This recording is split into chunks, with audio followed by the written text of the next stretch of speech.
This is Pet Life Radio. Let's talk pets.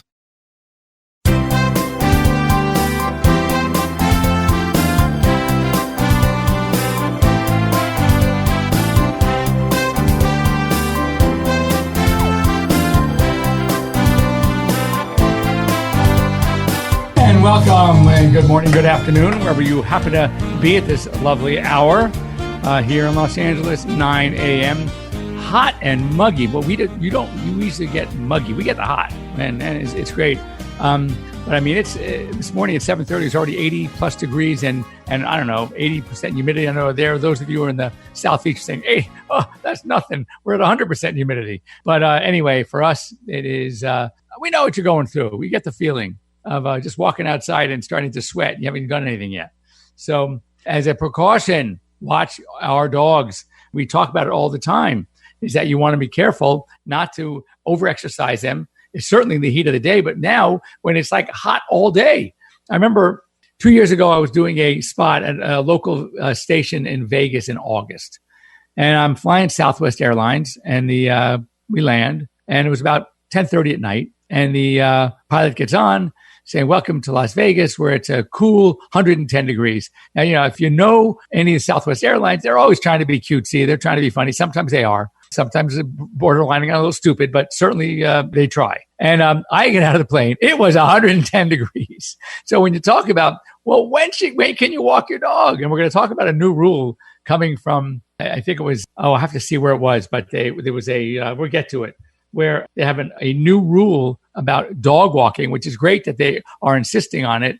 But I think this person's a little bit off in their recommendations or requirements, someplace in Germany, but it's crazy. Anyway, a couple things. First of all, foxtail season. Typically by now, at least by us, it's kind of on the way out. But this was in some parts of the country, we are now at the heart of foxtail season. What's a foxtail, you're saying? So a foxtail is a plant on. They call it a foxtail because it starts with a sharp point and it looks like a weed. And as it goes up, it has more it's shaped like a little tail. So they call it a foxtail. The problem with foxtails are they only know how to go one way. It's almost as if they have a brain, and they are traveling, they migrate, and they have little microburrs which don't allow them to go backwards. So they can only go forwards. And they will find a place to go in. And I'll tell you the popular places where we find them: between the toes, in the ears, up the nose, in the mouth, getting stuck in the tonsillar crypts, believe it or not, up the behind, but really anywhere they can penetrate. But once they penetrate, once they make that hole, they will migrate and migrate and migrate. There have been cases that we've, in literature where a dog has a back problem, severe back problem, ends up being put to sleep because of the severe spinal infection. And on post-mortem, what do they find in the spinal canal? A foxtail. And it carries a bacteria called actinomyces, and it can be very dangerous. So symptoms, obviously, anytime you have a non-healing wound, the body is pretty amazing. It doesn't close where it's not supposed to. So you can treat, if there's a migrating foxtail, it's somewhere up by now, it could be up mid-arm, all right, mid-leg for a dog, into between the toes. You see the drainage tract. We go in with a forceps, a special forceps called an alligator forceps, which has kind of a long, it looks like an alligator. Only the little tip opens up, but it's really long, trying to grab the foxtail. You're doing it blindly. You're just following the track. So they are so difficult to get out. If you can't find it, so you say, soak the foot, we'll wrap it, we'll put a drain in, whatever. If it's still there, that injury will heal. But then 2 weeks later, it's opened up again, just telling us there's still something in there. And the body is saying, we got to get rid of you. So they're very, very tenacious. They're very hard to find. Up the nose, you're going to see a dog that's going to be, and you'll see sometimes blood, usually one side. They'll be rubbing their face on the carpet or against a wall. That's a clear indication that there might be a foxtail. I had a dog once anesthetized. This dog would not eat. The mouth was the smell. You couldn't be in the same room. Opened the mouth, and I pulled up 42 or 43 foxtails from the back of the mouth, tonsillar crypts. I mean, this poor dog. So anyway, beware of them. Look them up so you know what they look like. Where you walk your dog would be a good idea when you come back is check in between the toes and the bottom of the feet. Lift up the tail, look at the behind, open the mouth, check the mouth, hold the gums away and check that out. very, very important to try to find them before they migrate. Lift up the ears, make sure there's none trying to get down into the ear canal. Pool safety. So I have a lab and some little dogs. Little dogs aren't really swimmers. Frenchies, pretty much all dogs know how to swim. Many of the dogs don't like it, and some physiologically have a tough time. I'm amazed when my French bulldogs have fallen in the pool that they can swim. Do they love it? Heck no. You talk about bug eyes, put a Frenchie in a pool and you watch those eyes bulge as they're running for help. They are swimming as fast as they can. You couldn't move your feet anymore. That would rival a propeller. So the most important thing really for any dog who's going to be in or around a pool, you need to teach them where the steps are. You have to get in. They need to know what direction to go, where the steps are. That is of critical importance. Then you have a dog like my lab who can't stay out of the pool. Our baby gate around the pool, our pool gate, is really not for my grandkids. So obviously they're all pool safe, but it's for my dog. Because if it's not there, I'm afraid that he will exhaust himself because you cannot get him out of the pool. He knows how to get out. And if you get a tennis ball, he gets out once. He gets in, gets out, gets in, gets out. But he just likes to go in and swim. So very important this time of year, if you have dogs that are around a pool, especially if you have dogs that like to swim. And now if you have a dog, a breed, by the way, that you should know, or you do know it should like to swim. A retriever of some sort, a hunting dog, they like to swim. So what I did with our last Labradoodle, because he was afraid of the water, it seemed, but he's a poodle and a Labrador. They both are swimmers. So this dog was crazy ball motivated. So what I did was I took a ball, tennis ball, and I would play with him around the pool. Then I would throw it in the pool, okay? And he wouldn't go. So I did was say, okay, smarty pants. I picked him up, carried him in the pool with me in my arms with a ball with me. And then once we were in the pool, I tossed the ball. Well, he took off after that ball. And that's when he said, wait a second, this is fun. I like this. I can do this. And he was an amazing swimmer. He wasn't my crazy lab that would dive in off the, go 30 feet in the air, but he would go in. He always went in on the steps, but you could not keep a ball out of his mouth. It was amazing. So, and he was, by the way, magnificent swimmer. He was grace in the water. You didn't even see a splash. It was a gorgeous glide. Every paddle, he was just amazing. So just be careful out there. CBD in the news again. We talked a little bit about last week with the American Vet Med Association coming out with a sort of a guide book. So still more work and studies need to be done before you're going to get a veterinary industry recommendation. And the biggest issues, of course, are safety, efficacy, but the key now, as opposed to many, many, many years ago, when many of you, many of us, many of me may have participated, you have one choice. Now there are 30 choices. If you go into a marijuana pot store, as they call it, all right, a dispensary, you're going to see so many different varieties, different strengths. There has to be some standardization. There has to be a way for us to know, for you to know, if you are going to share some of your product with your dog, how much you can give per body weight. We have to, almost like a drug. It is a drug. So we have to break it down to how many milligrams per pound or milligrams per kilogram. And so you can know, and then that means every variety has to say on the label, X milligrams of THC, of CBD per weight, whether it's an ounce, whether it's a pound, whatever it is, or a volume, if it's a liquid. So we need to know that in order to move forward with being able to comfortably recommend it for your pets. This is interesting. I'm glad I didn't go to school there. That the veterinary school, University of Georgia, very well known, the Bulldogs, right? They have a program. It's a bee health program. And so what they're doing is not that many of us are afraid enough about bees. I certainly don't like them. Building hives on campus for students and residents of the area around the campus to get some clinical experience about bees. No thanks.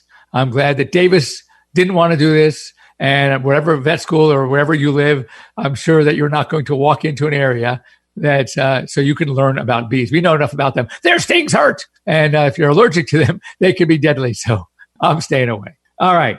Oh, here it is. So this was in Germany, as I mentioned, a German lawmaker. She proposed the following. I thought it was very interesting. It's a dog walking law. Well, at the onset, that sounds great.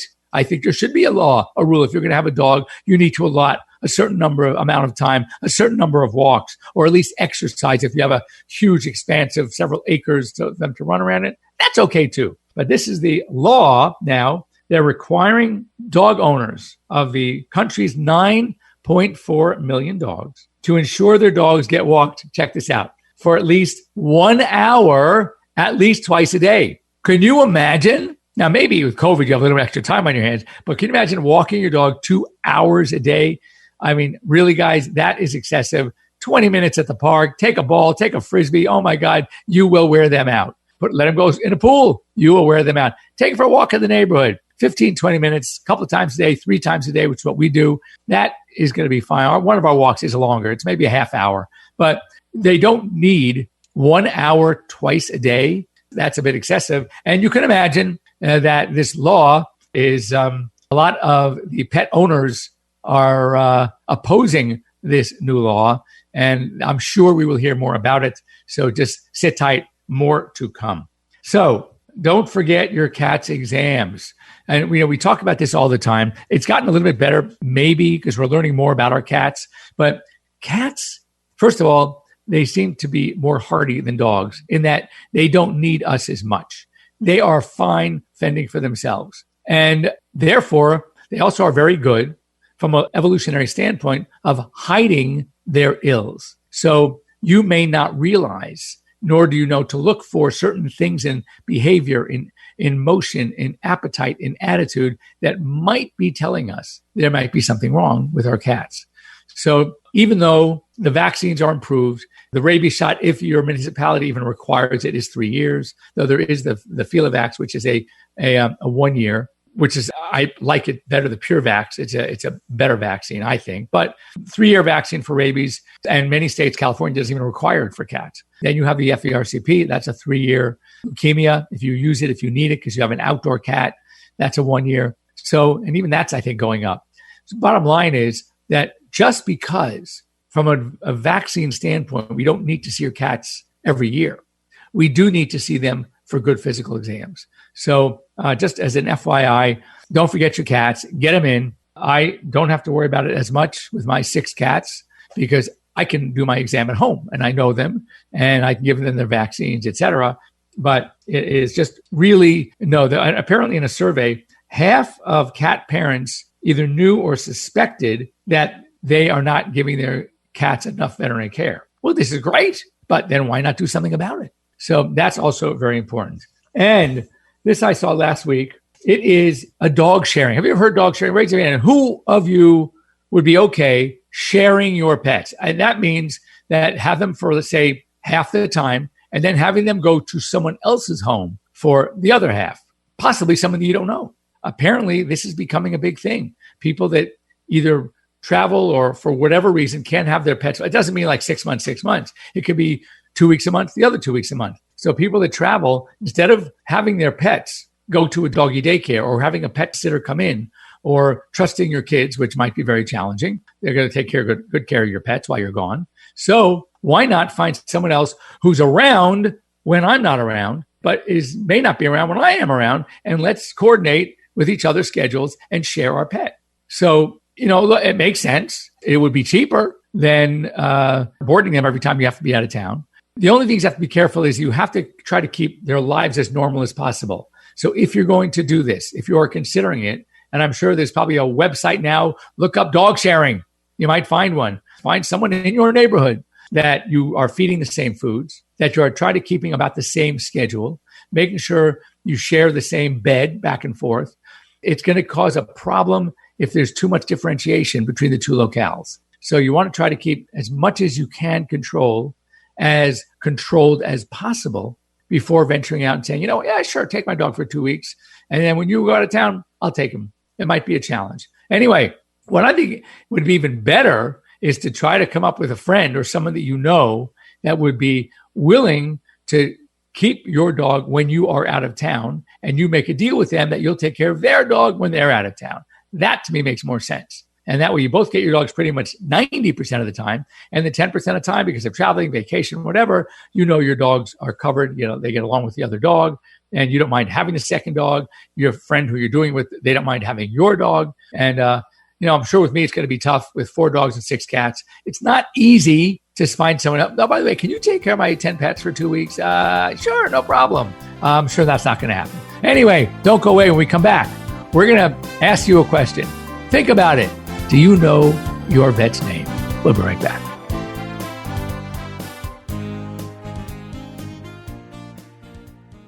Looking for a dental treat that does more for your dog? Daily Dose is a 2-in-1 chew that pairs a daily dental scrub with powerful supplements to help with the biggest health concerns facing our dogs. Daily Dose was developed by vets to be simple to use and super effective. Plus, dogs love the taste. Available for joint, skin, heart health, or calming.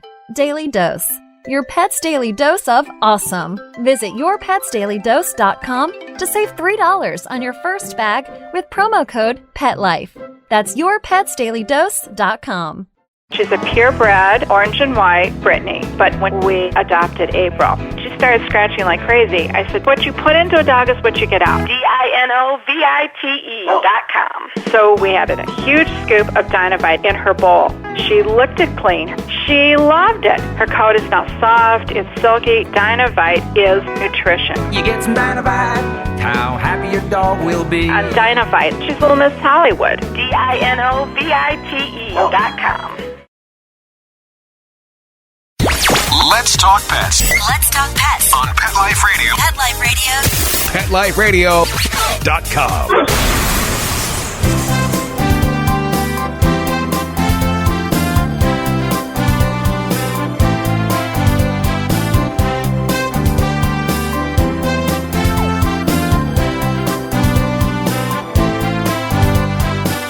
And welcome back. You're here live with Dr. Jeff Werber here on Pet Life Radio's Ask the Vets with Dr. Jeff. And I had a question before I left. Do you know your vet's name?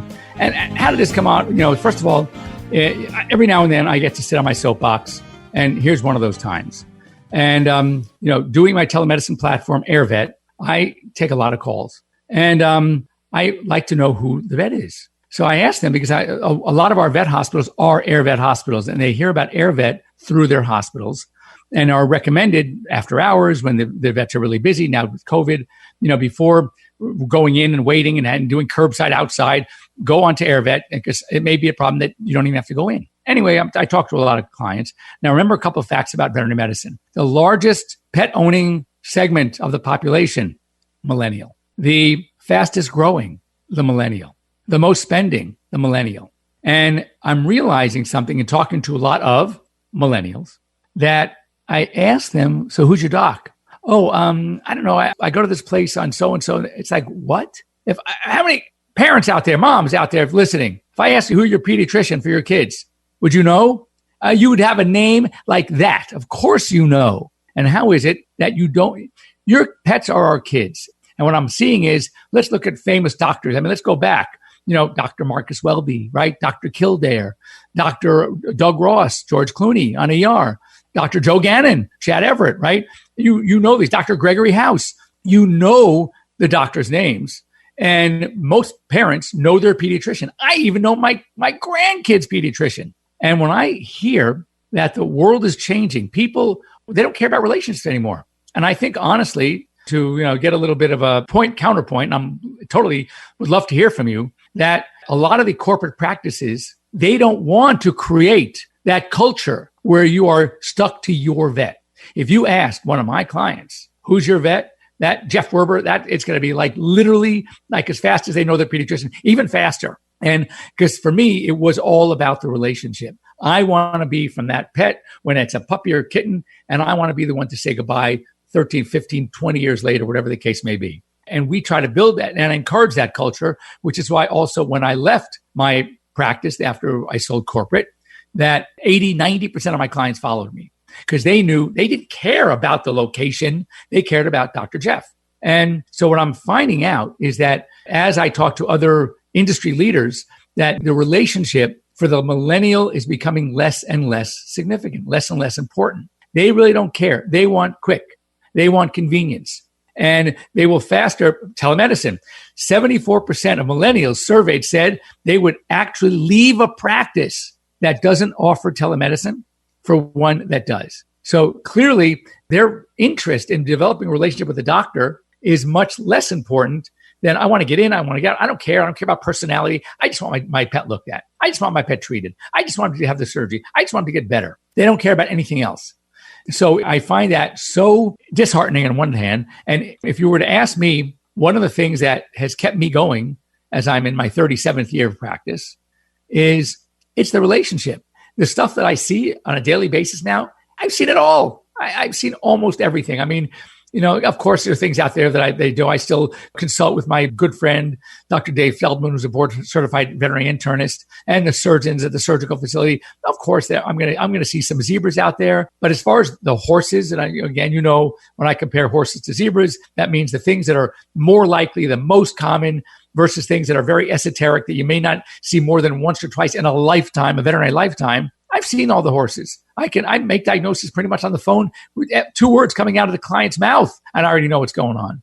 But what keeps me going and loving it is the relationship, is being with those pets, is holding them, is cuddling with them, is that affection. When I walk into a waiting room and that dog charges me, jumps up on my shoulders, giving me major tongue, that's what makes this so much fun. And I think it's so sad. It's a sad statement for the future veterinarian who may not get that, either because they start working someplace that doesn't encourage it, where the client can't come and say, as they're leaving, oh, I want to see that doctor again. They go, no, because we rotate doctors. So when do you want to come in? Oh, you want to come in next Monday at 10? Okay, we got to next Monday at 10. You'll be seeing Dr. So-and-so. And they're okay with it. It's unbelievable. My client would say, no, when is Werber working again? Oh, 6 months from now? I'll wait. I mean, obviously I'm exaggerating a little bit, but more like 4 months. No, just kidding. So the thing is, my recommendation would be that your experience as a pet parent, your experience is to trust somebody who really, really knows your pet, who really, really knows you. Because as I often say to young doctors, don't put on those blinders. Don't think that this is the textbook way that I'm supposed to treat. That's great, but that's not reality. Reality is that what makes you good is being able to adjust, being able to have that flexibility, to know that, yes, I might treat that vomiting 6-year-old Labrador for this guy one way, but for this person, I have to treat it this way because they can't do the other way. And I need to find out what's going to work for them. That's someone that you want to look for. So if you think about it and you really don't know your vet's name, that means one of two things. They were unimpressive. You aren't taking your pet to the vet enough to develop a relationship, or you are at a place that is discouraging that. Because when you develop a relationship with a particular vet and that vet leaves, the fear, of course, is that all of those clients are going to leave as well. So the owners of the practices, whether it's a person, a couple of people, or a corporate, they are trying to discourage that amongst these young veterinarians. And my message to the young veterinarian is tough. If they want to do that, then you're working at the wrong place. You want to, what's going to make your life happy, especially in a general practice situation and scenario, is having that relationship, having that bond, knowing that pet and knowing the pet parent really well, where you sort of become part of the family. Just like our pediatrician, my kid's pediatrician, who's now my grandkid's pediatrician, lives 3 or 4 blocks from us. And we are friends. And he's been practicing as long as I've been practicing. And that's what you want, because you want to pick up the phone sometime and start talking, and that doctor knows all about you and your pet. Whereas if you're just seeing any vet at any place and they get on the phone, they don't know you from Adam or Eve. And all of a sudden, it's like you're just another number. You don't want to be a number. You want to be a name. So think about it. If you can't tell me your vet's name, then rethink it. Maybe you're going to the wrong vet, or maybe you need to change your attitude, because in the future, trust me, you're going to want to know your veterinarian. Anyway, that's all for me. If you have a difference of opinion, I want to hear it. I'd love to argue this one back and forth. You know, I'm the idiot that, as you know, my clients not only know my name, they know my cell phone number, and they call me 24/7 if needed. And guess what? It's the best thing in the world, because for me, I mean, I know I'm doing some good, and it's great to have that feeling of really being liked and wanted. And I think your veterinarian probably would feel the same way, but you got to make it happen. And he or she, I lecture now. I'm going to be, this is one of my lectures when I talk to veterinarians, is that I am so unimpressed with what's going on in my profession with this, that I'm going to do my best to turn it around again and have that bond, have that relationship between veterinarian and pet parent. So anyway, that's all we have time for now. Thanks for joining me here on Ask the Vets with Dr. Jeff. If there is any subject that you would like me to talk about, throw my 2 cents in, pick my brain. As I say, there's still a little bit of it left. So take advantage of it while you can. And just let me know. You can write me to drjeff, Dr. Jeff at PetLifeRadio.com. And for those of you who aren't following me on Instagram, at Dr. Jeff Werber, want your followers. It makes me look good. Something has to make me look good. So I'll take that. And of course, if you need any after hours, log on to AirVet, sign it up, free to join AirVet, and then put your vet in. If they're not, then you can put me down as Jeff's Telehospital as your primary hospital. And we can talk anytime, 24/7 with a live veterinarian. Most of the things that you are concerned about and think that you need to go in now can probably wait. 80% of them can wait. So it's important to have to be able to talk to somebody. All right. Have a great week, everybody. Stay cool. Remember your pets. Keep them cool. Keep them indoors. Keep them in shade. Plenty of water. And no keeping them in a parked car at all. Very dangerous, even deadly. And don't exercise in the middle of the day. All right. Y'all have time for us. So have a great week. We'll see you next week. Bye-bye. Let's Talk Pets every week on demand, only on PetLifeRadio.com.